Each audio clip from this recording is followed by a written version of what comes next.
Hello everyone, my name is Legend Ronnie and this game is Rise of Kingdoms. Now today we just had the new update and I know most of you are very excited to hear about the new commanders.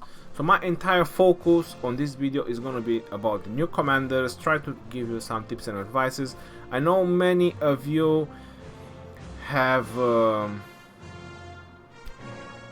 already seen them, obviously. And I'm also going to talk about the expedition. There's 10 more levels, not so much because I have recorded, I've done the stages, they are a cakewalk, but obviously I'm going to do a video just in case you guys are struggling. I've done it with tier 4, the expedition, so it's not going to be any hard. The main focus of this video, like I said in the beginning, is going to be the commanders, Alexander the Great and Æthelflæd. Now you're probably noticing that she is 3 out of 10 on the sculptures. You see it on the right because on the left is me. That is because if you go on the expedition, it only allows you to purchase 3 a day. Now I'm very happy they lowered the value. I'm super happy that they lowered the value. 2,500, it would feel a little bit too much of these coins. But now they are 1,500, which I'm super excited about it. But honestly, if we think about it, only 3 a day, that is too low. They should have leave it like 5. So that's about the amount of coins you're probably gonna get a day. Now that there are 80 stages, so they should have just you know, leave it to 5. I would say 5. It's okay. So from tomorrow should have been able to summon it. But now it's gonna take a long while. That's nearly a year to summon, to max her out just through the expedition. Right, now let's go to the skills and talents because that's what everyone is looking for. The other things about the alliance chat and all that, you guys have seen it, have noticed it. So yeah, we don't have Alexander wheel, but I have a different wheel, which I'm definitely gonna max it out. It has universal sculptures, and I'm very close to max out my Genghis Khan. So obviously I'm gonna max the wheel. So after I'm done with the commanders, I'm gonna do the wheel. Right, I'm gonna talk first about Alexander the Great because he is the most spectacular of them all. I mean, he still has a face of a bully. He has no animation. He does nothing when you click on it. The same as her. Yeah, they gave him an animation, they gave him a voice. I'm not sure why they do that.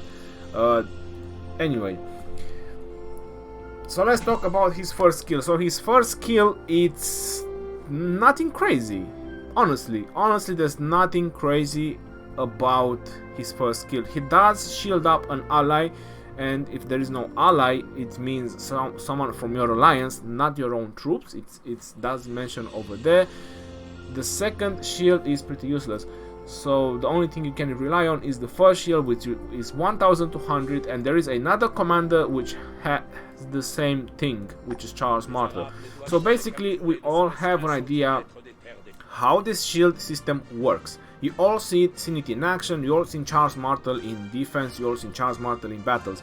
You know that when this shield pops up, usually it doesn't even absorb a full attack. So when you're fighting someone that has Charles Martel and you see him pop his shield, the only difference you see is him getting lower damage. So the most of the damage is being absorbed by this 1,200 damage factor shield, but the rest of it is pretty much going in. So that's like a 1 turn shield or something like that. Now that we're going back to Alexander the Great, which has the same thing, 1,200, this is how long his shield is gonna last. Now the reason I'm saying that, you're gonna pay attention because I'm gonna go through the rest of the skills and explain it. Why I'm saying that he's gonna last only for 1/3. Now here comes the most OP skill I have ever seen, especially for an infantry. Now this is as OP as it can be, if you wanna ask me. That's 1,700 direct damage factor. That is an insane direct damage factor. Crazy numbers, guys. This is a crazy number. But if we put everything on a side and we think a little bit about it, Infantry doesn't have skill bonus, so there's no way this direct damage factor is gonna be improved. Infantry was never nuking, you guys already know this. Cavs are so nuking because they have a tremendously large amount of attack. Archers, even without that large amount of attack, they're still doing more nuke than the Cavs, and infantry is the third on the line of doing nuke damage. So it does look a lot, which is a lot, 1700 direct damage factor, but not with infantry. And we're gonna get to that part as well. Healing effect reduction 30% for 5 seconds. So this is a very OP skill. This is a very OP skill, I'm telling you. I like it a lot. Third one, infantry march speed bonus 30%, infantry attack bonus 30%. Now that is freaking insane. That is tremendously insane. I'm telling you, that's, if you put it like that, that's 60% stats. I mean, which other commander grants so many stats with just one skill? Pretty much none. Even Saladin grants 45%, which is 20% attack, 20% defense, and 5% march. This guy grants 60%. So that is insanely high bonus for your infantry. Then we get to the fourth skill, which, as I mentioned, I'm gonna get to this one as well. Increase attack by up to 40% after using an ability. It doesn't mention for how many seconds, so that's a bit of a bugger. When his shield is active, the bonus changes to defense, and the defense bonus is 30%. So it's not 40% like the attack, but the bonus is 30%. Now here is the problem when I mentioned about the shields. You guys, I already talked about it, that it doesn't even last a turn, because usually the amount of damage that he receives is higher than the shield can absorb, so it doesn't even last a turn. Now that's the problem. Is that defense gonna be permanent for, I don't know, 4 seconds, or for how long, because they don't specify, or is just for that turn gonna be 30% defense, or the defense is gonna apply before the shield is absorbing damage. There's a lot of things to talk about it to have an idea of how it is actually working. There's gonna be needed a lot of testing in the fields. But another 40% attack bonus, or if the attack bonus actually changes, if it changes back to the attack bonus after the defense, that is a total of 70% attack bonus on your infantry. And at that point, I have to say that even if you have infantry, this direct damage factor 1700 will be insanely very powerful. Yeah, that's what I have to say. Honestly, he's OP. He's an OP infantry commander. Let's get to his expertise, obviously. So his expertise, it says immediately put up a shield which can absorb up to 1200. It says for 4 seconds, but we already talked about it. At the same time, Alexander puts up a second small shield on a nearby ally, and for 2 seconds, and increase the damage taken by nearby enemies up to 3 targets. So they changed it. Increase the damage taken by nearby enemies up to 3 targets by 30% for 4 seconds. You guys know that before they released it, it was supposed to reduce a lot of rage, which was tremendously OP as well. But now increases the damage taken by nearby enemies up to 3 targets by 30%, which is still very good. Who else has this ability? Minamoto. And Minamoto has it for only 3 seconds and it's a chance to proc, while this guy only has to cast a skill and he immediately increases the damage taken by up to 3 targets. He is very nice. He is very OP. He is gonna be my next commander that I'm gonna be working on once my Genghis Khan is maxed out. I'm gonna do all the effort on Alexander the Great. Now, who would be the first ones that I'm gonna pair him with? In terms of field battles, I'm gonna put him with Richard. So in terms of field battles, I'm gonna put him with Richard. If you wanna make the most of this guy, you definitely need to boost the attack of those infantry even more. Infantry attack and defense another 15%.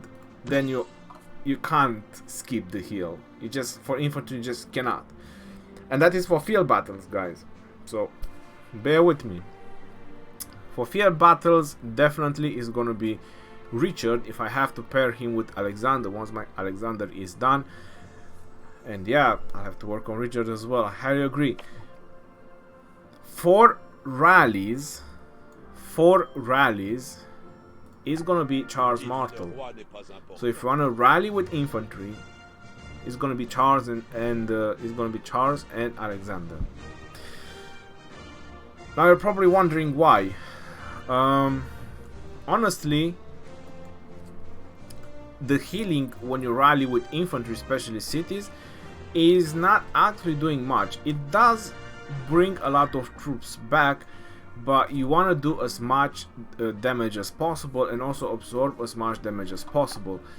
So that way you definitely need the both shields from Charles and Richard, and you also need the march speed. I'm sorry, you don't need march speed for you need a counter attack. So you need the counter attack from Charles Martel. You have infantry, defense, and health, and with expertise, infantry, defense, and health. That would be my thought for rally. So I'm not sure. I'm not finding the words to actually explain it, but my whole idea was that, you know, Charles Martel, when he pops the shield, it also increases troops damage by 30% while the shield is active. But if you check the report, on the report it says all damage. I'm not sure if the report is bug or the description of the shield is bug. I haven't checked the report in a while, but it used to written there all damage. Now my thought was the following, that what would be the chance that Charles Martel is gonna pop the shield and then Alexander the Great is gonna have a chance to proc his second skill. Now if that happens, obviously this skill would be boosted by 30%, and that's quite a lot of attack. Maybe even for rally would be better match Richard, but my first attempt would be with Charles Martel. So if I would have to rally once this guy is maxed out, my first attempt would be with Charles Martel. Have more defense, more health on those, have the 30% counter attack, and have the double shields. For field battles, you still need healing, so I will still go with healing for field battles. Maybe for field battles even Charles work better. You want to skip the healing and just go, you know, whatever happens, have double shields. It might actually work, but I think we all noticed that infantry without healing is kind of one-sided in the end. So yeah, but he's a very OP commander. I'm definitely gonna max him out. I'm gonna play with it, so obviously I'm gonna do guides and explain more about it and all that. Even rallying with it. Now I've done with the rallying, I've done with the pairings. He's gonna be an essential key on defending because of his second skill, and then he has his fourth skill. I'm not sure if specifically only infantry, no, not fourth skill, I'm sorry, is his expertise. So because of his second skill, his expertise, and obviously the shield which absorbs damage, so there's nothing wrong in that, but his second skill and his fourth skill increasing the damage of the target, the 10% chance to proc this massive direct damage factor, he's gonna work a charm in defending. I'm telling you, we all have seen Aethelflæd, so we all have seen how much Aethelflæd with just 1000 direct damage factor, how much he can do with archers when either he's rallying or when he's defending. So Aethelflæd just become like a beacon or a key in attacking and defending passes. Charles and Richard are just history. So if you put Aethelflæd with Alexander the Great, they both have the first and the second skill with chances to proc direct damage factor, which is a lot of additional damage. I would say there's gonna be an insane pair. And the reason I'm saying Aethelflæd is gonna be an insane pair because of his 4th skill. His your march goes under 50% in a rally, it actually affects the entire rally. That's why Aethelflæd is so freaking OP right now, in either attacking in rallies or defending. You know that you can see the health bar of a rally, so your troops actually go on yellow and then on red, even if the rallies keep getting filled up. Well, because your troops go on yellow or under 50%, this buff actually goes in effect. So your rally is filled up and actually has this buff as well. So that's gonna be pretty dope. Right here, now that's pretty much about Alexander the Great. We're definitely gonna talk a lot about him. He's very, very, very nice. Now we have Æthelflæd. Leadership, peacekeeping, support. Now the only thing that bothers me is that they put her as a peacekeeping and legendary. Peacekeeping and legendary is not working very well together. What we have in Minamoto, we have Double C. That's a whole different story. They are very good cav commanders. This one is a leadership and a peacekeeping and support. When first one of her kind. That's very, very true. But still, peacekeeping. So the only reason I would find to level Æthelflæd is if I have an excess of golden stars. So if you have an excess of golden stars, then it's worth leveling her up. If you don't, I'll not bother leveling her up. First thing I would advise you to do is just get her to 3 stars. Now you're probably wondering why, and it's very obvious. The only reason I would level Æthelflæd up would be for the experience bonus, so I can boost my other commanders in the future. And for that reason, you need her 3rd skill maxed out. Her first one, she is the legendary with the lowest direct damage factor in the game. There is no other legendary, even Aethelflæd, which used to be so useless and worthless, has a 1000 direct damage factor, and she has 800, which it beats me. And then on top of that, it reduces the attack, defense and health by only 2 seconds. It is 30%, which is pretty significant, attack, defense and health, all 3 of them, but it's only 2 seconds. It's not like there's happening so much in 2 seconds. As a legendary, should have had at least like 4 seconds, maybe 1200 direct damage factor, so then she can have something very powerful. Yeah, I mean, it's nothing impressive so far. Her second skill, counter-attack damage taken reduction. Well, that's pretty nice. Cavalry march speed reduction, other unit march speed reduction with a 10% chance. Nothing crazy. Counter-attack damage reduction, yeah, it's pretty alright.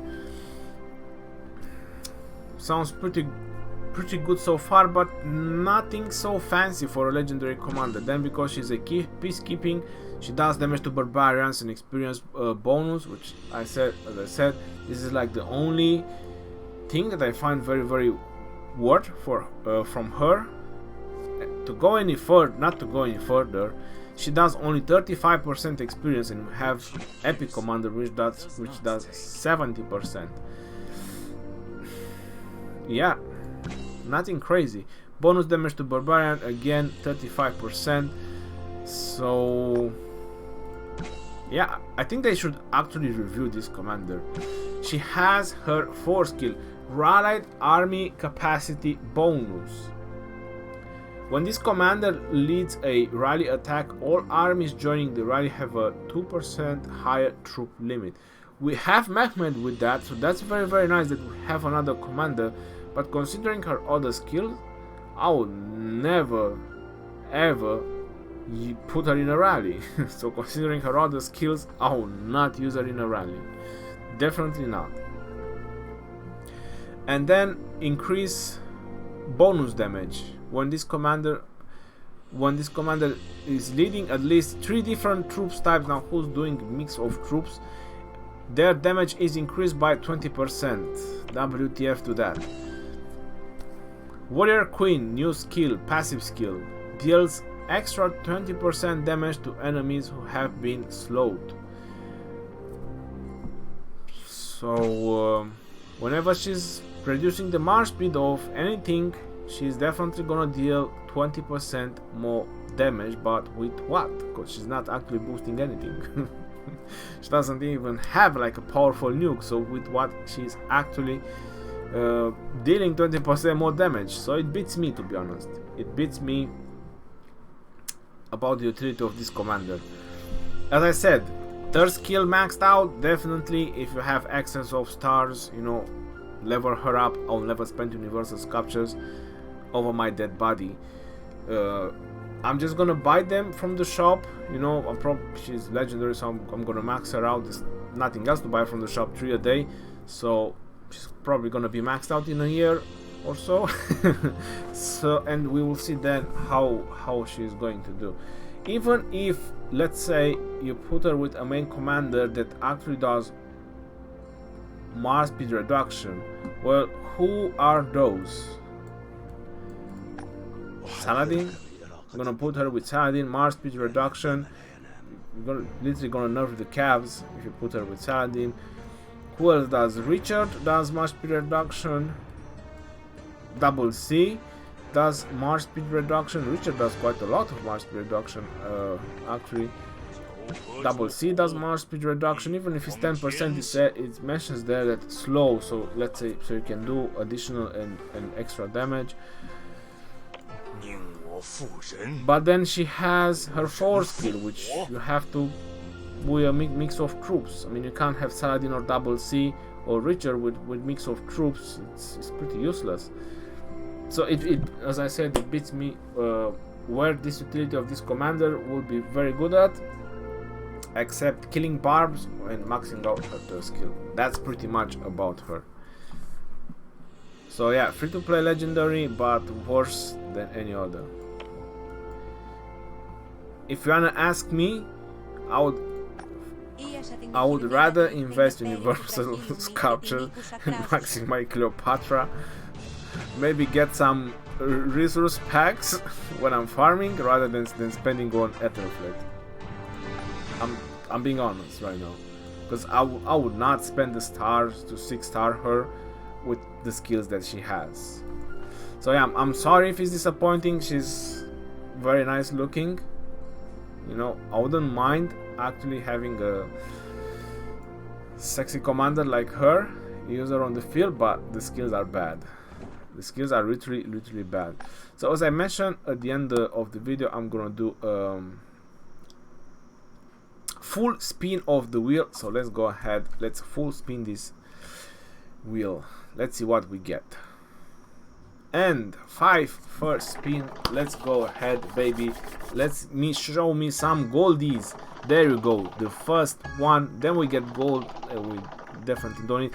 Is tapped next to the 2 sculptures. Okay, so it paid off so far. Not so happy about it. 2 sculptures, it did worth it. 2 sculptures, I'll go with it.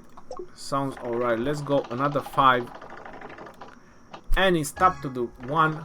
There you go. That sounds pretty nice. I like it when the first one starts with a sculpture, then you have like another 4 chances to get more sculptures, and then it gives you speed ups, and then it stops again at the sculptures. 2. Well, this is a decent pull as well. Now before I'm gonna do the next pull, I'm just gonna explain it to you. This is the type of wheel that I'm not happy on spending on. So I'm not happy on spending gems on this type of wheel. I'm doing it because I need universals to finish out my Genghis Khan. The best wheel to spend on is the one with the specific sculptures. The reason is because the speed ups is 8 hours, and you can get up to 8 gold heads, which is pretty nice. And even these 24-hour speed ups, which is over here on the right, that's like 45, is 3 pieces of 15 hours if I'm correct.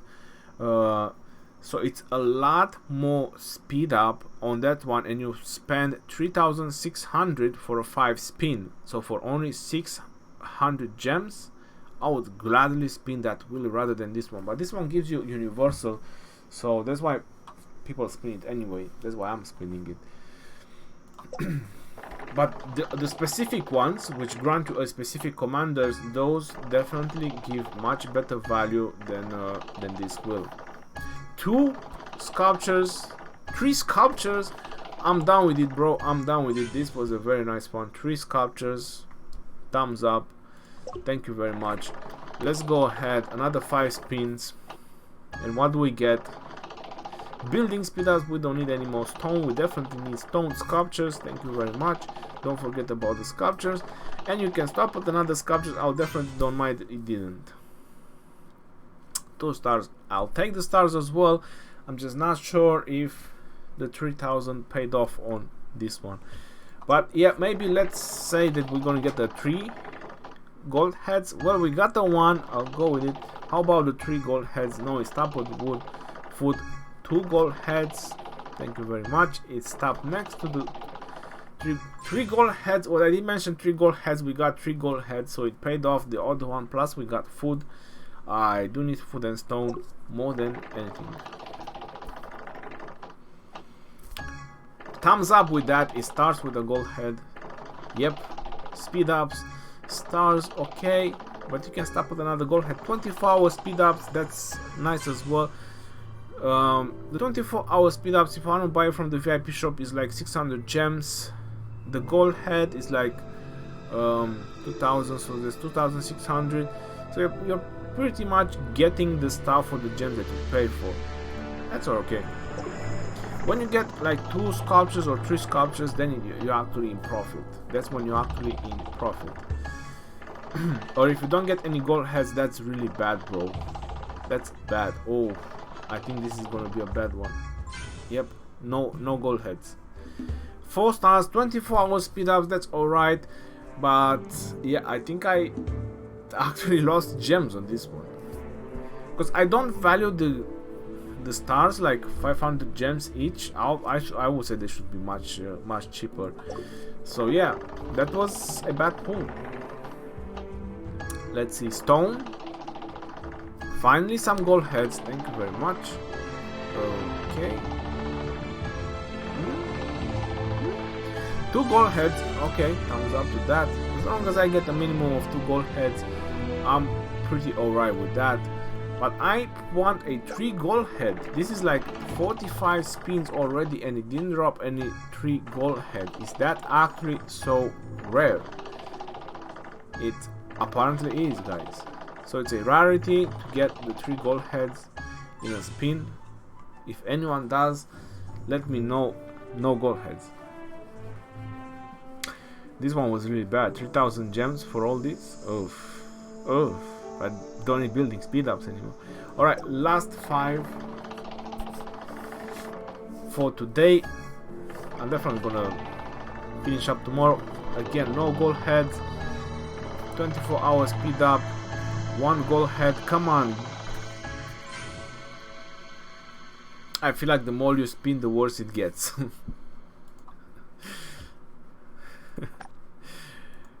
But the good part is that if you spin at least 10, you get 5, which is quite alright. I'm quite alright with it. If you spin 25, I never understood this. I never understood these rewards. Never, ever, ever, ever. They are so low and so meaningful. I don't know why they even put them there. If you do 40, you get 8. So again, that's pretty dope. So that's like 13 guarantee sculptures that you get on 40 spins. If you do 14 spins, that's like 24,000 gems. Yep. Am I right? Well, 5 is 3,000. So yeah, 6 times 4, 24,000 gems. If you do 40 spins, you get guarantee 13 universal sculptures. I would advise you to do that. If you want to do more, it's entirely up to you, but 40 spins or at least 10 if you don't spend money, but at least 10, I would go for the 5 legendary heads. And then on this one, it again it gives you something meaningless, just a few speed ups, and then you get another 10. So obviously tomorrow I'm gonna get the other 10. Now let's see how close I am to my Genghis Khan. I'm 50, so definitely maybe tomorrow I get another 3, then another 10, that's 13, that's 63. So if I get 17 from the wheel, then I'll be able to do another skill. And then he's gonna be 1 skill away to be expertise. And God help whoever is gonna be touched by second to none, the chosen one. Yep. Right, yo, I hope you guys enjoyed the video. I'm definitely gonna do separate video about the commanders and probably detail a little bit more about them. This is just my first thought, this is my first impression. The commanders are not even yet on the battlefield to actually see them working. When do? We're obviously gonna be able to debate a little bit more about it. Until next time, this is your boy Legend Ronnie signing out, yo. Peace out and take care.